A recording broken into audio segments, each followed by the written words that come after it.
ভালো আছেন? আলহামদুলিল্লাহ আমরা অনেক ভালো আছি। তো আজকে আপনাদের সাথে শেয়ার করবো বেগুন আলু দিয়ে রান্না করব।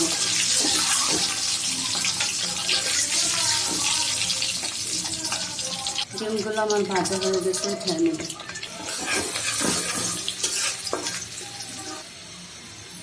দিয়ে দিলাম রসুন বাটা, দিয়ে দিব আদা বাটা,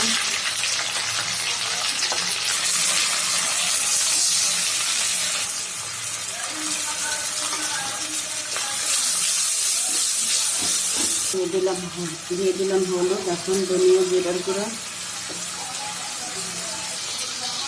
মরিচের গুঁড়ো,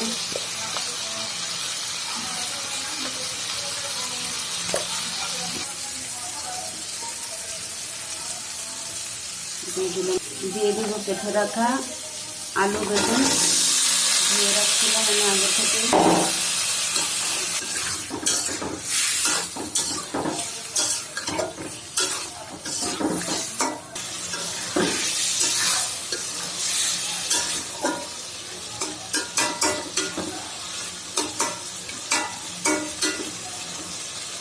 আমার আলু বেগুন কষানো হয়ে গেছে, ঝোলটা দিয়ে দিই।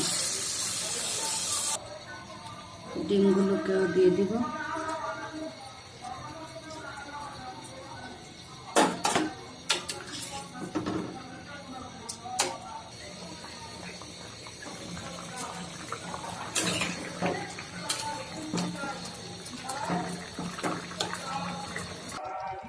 আমার ডিম দিয়ে বেগুন আলু দিয়ে রান্না করা শেষ।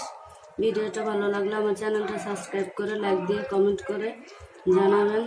আল্লাহ হাফেজ।